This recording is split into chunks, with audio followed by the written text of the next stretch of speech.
Hi, welcome to the Machzor before Rosh Hashana part 8. So yesterday and the day before we started speaking about the Hashana Tokef prayer, which appears in the article on page 480 and in this edition of the Nusachari on page 144.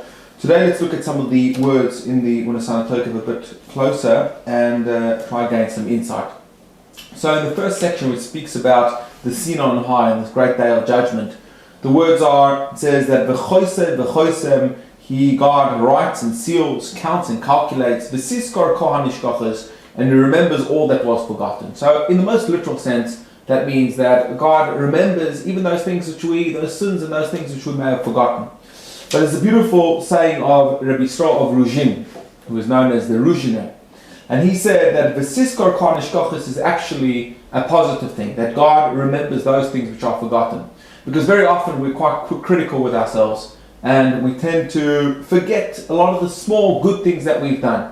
And therefore, on this day, this is a day when Hashem wants to find us meritorious, and b'siskor kol hanishkachos, He remembers all those things which were forgotten, the things which a person did, little good deeds which we didn't brag about and which we didn't make a whole big deal about, but we may have forgotten them on the day of judgment. We may have forgotten that those are on our side, and Hashem definitely remembers those things. He remembers all that was forgotten on that day.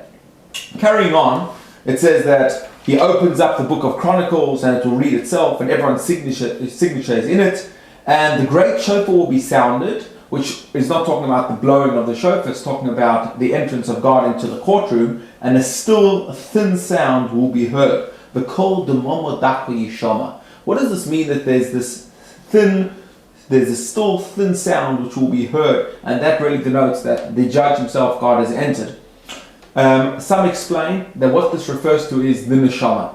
Very often we'll do a deed, as we said before, which seems to be irrelevant, seems to be unimportant, and in the whole world, the sounds going on in the world, and with all the hustle and bustle, it's something which is sometimes overlooked. But the kol demomo dakwa yishama, sometimes it's that small, thin sound from the neshama which emanates from the depths, and that is heard very strongly on high. That is yishama.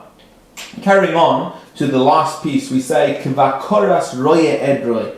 This is the part which the Chazan starts reading. It says, like a shepherd inspecting his flock, making sheep pass under his staff, so you shall cause to pass, count, calculate, and consider the soul of every living thing, and give over the verdict for everything. Now the stress over here is that God is like a shepherd inspecting not the flock, but his flock. There's quite a big difference between a person who's tending to the flock of someone else and when a person is taking care of his own flock. When taking care of the flock of someone else, one is more likely to be strict with the flock and maybe hit the sheep to get them going a little bit quicker. But we stress to Hashem and we say to Him, we are your flock, you are our shepherd, we don't belong to someone else, we are your very own, and therefore treat us with kindness and judge us favorably on this day.